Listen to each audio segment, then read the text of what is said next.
De la vitesse extrême, de la puissance et des cascades incroyables. Faire de la moto est évidemment extraordinaire, mais regarder les autres effectuer des tours à donner la chair de poule est aussi extrêmement satisfaisant. Si tu ajoutes à cela les records époustouflants réalisés avec ces machines à deux roues, tu peux assister à une expérience vraiment excitante. Je veux dire, imagine-toi si tu étais à la place de ces gars. Numéro 7, le plus long voyage en moto de tous les temps. Ah, le bonheur et l'ivresse d'avoir la route devant soi et de laisser tes soucis derrière. Il y a un homme qui peut témoigner de ce sentiment de liberté totale.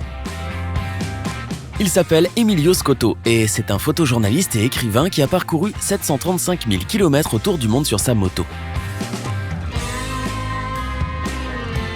Le voyage a commencé en 1985 à Buenos Aires, en Argentine, où Scotto vivait à l'époque.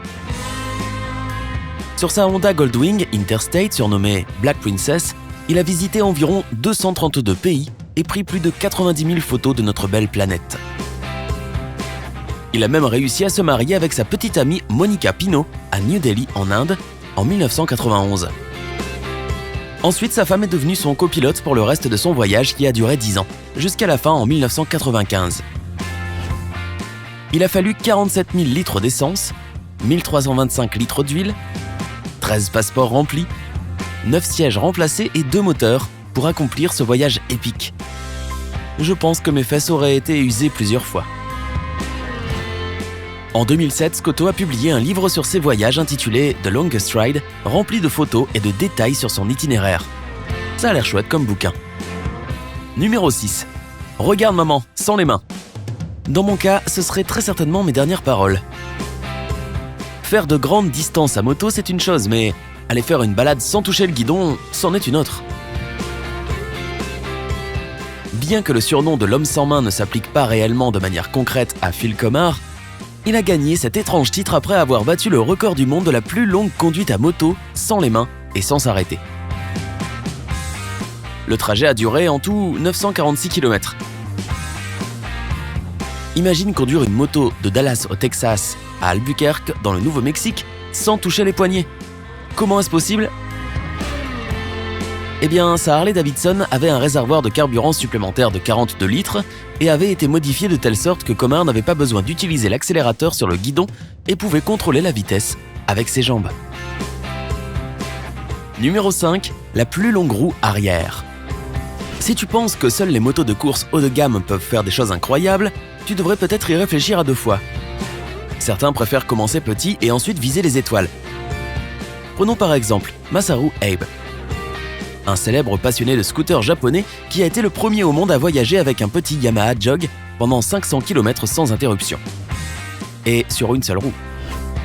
À la vitesse à laquelle il roulait, il lui a fallu 13 heures pour y arriver. Et si tu penses que les douleurs au dos et aux jambes étaient ses plus grands soucis, tu te trompes. Vu la taille de ce scooter, il n'aurait pas pu tenir aussi longtemps sans tomber en panne d'essence. Alors l'équipe d'Abe lui avait fourni de l'essence pour faire le plein sans s'arrêter et sur la route.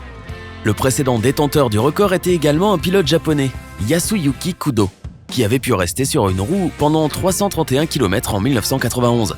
Bravo pour lui, n'est-ce pas ? Son record n'a été battu qu'en 2017, lorsque Masaru Abe est arrivé et l'a pulvérisé. Numéro 4, une roue arrière à grande vitesse. La plus longue roue arrière sur un scooter est un exploit incroyable, c'est vrai, mais le mot moto évoque plutôt la vitesse et la puissance. Donc d'autres passionnés de moto ont aussi essayé de battre le record du wheeling le plus rapide. Tous les ans, un championnat du monde de wheeling de moto se déroule à l'aérodrome abandonné d'Elvington, dans le North Yorkshire, en Angleterre. Les motocyclistes font des compétitions ici depuis plus de 14 ans maintenant. Il n'est donc pas étonnant que ce soit l'endroit où naissent les légendes et les records. Avec une vitesse de pointe de 350 km/h, la roue arrière la plus rapide a été réalisée par Ted Brady, en 2017. Pour ce record, il a suralimenter sa Suzuki Hayabusa pour lui donner plus de puissance, ce qui a évidemment porté ses fruits. Personne n'a pu atteindre cette vitesse depuis, mais la compétition se poursuit. D'autres coureurs se sont fixés comme but de battre le record de Brady en atteignant une roue arrière à 354 km/h. Ils pensent que c'est faisable. Eh bien, bonne chance à eux. Ah oui, et cela vaut aussi la peine de parler de la réponse des Scandinaves à cette course sur une roue arrière à moto. Ils ont décidé de faire la même chose, mais sur de la glace. Avec des crampons sur les pneus de sa BMW S1000 XR, le motocycliste suédois Robert Gull a atteint les 206 km/h sur de la glace en faisant une roue arrière. Ce record tient toujours depuis 2015. Numéro 3.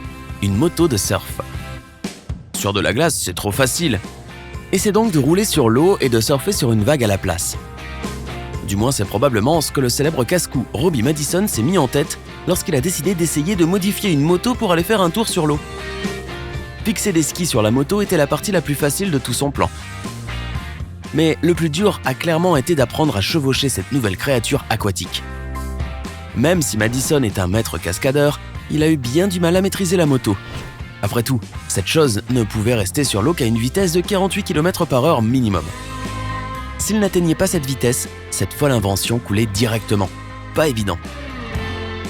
Numéro 2, le plus long vol à moto. Rouler sur de la glace, c'est fait. Rouler sur de l'eau, c'est fait. Il ne reste plus qu'à voler dans les airs. Heureusement, les motocyclistes le font tout le temps. Et encore une fois, c'est le même cascadeur Robbie Madison qui détient également ce record. En 2008, il a survolé une distance de 107 mètres et il l'a ensuite posé avec succès sur le circuit Calder Park Raceway à Melbourne, en Australie. À l'aide d'une rampe, il est monté en flèche à 165 km/h pour atteindre une hauteur vertigineuse de 20 mètres. Lorsque les gens demandent à Madison comment il fait une cascade pareille, il répond qu'il perçoit à quel angle doit être la rampe et à quelle vitesse il doit l'atteindre pour effectuer le saut. Le plus dur pour lui, c'est d'atterrir. Il a subi de nombreuses opérations du dos tout au long de sa carrière. Le mur où sont accrochés les trophées et les affiches de ses actes héroïques doit plutôt ressembler à un bureau orthopédique. Raison de plus pour laisser ça aux pros, les amis. Numéro 1. Le plus long backflip à moto. Il y a longtemps, les coureurs et les cascadeurs pensaient qu'un double backflip sur une moto était tout simplement impossible. Mais je parie qu'ils se mordent tous les lèvres en apprenant que quelqu'un en a fait un triple. Le nom de cet intrépide héros est Josh Sheehan, également connu sous le pseudonyme de la licorne pour ses compétences uniques et inégalées. En 2015, à Pastranaland dans le Maryland, il a ouvert une nouvelle page dans l'histoire des cascades à moto. Et au cas où tu te poserais la question, oui, ce lieu est nommé en l'honneur de Travis Pastrana, qui a été le premier à faire un double saut périlleux arrière, ce qui est considéré comme vraiment difficile, même à ce jour.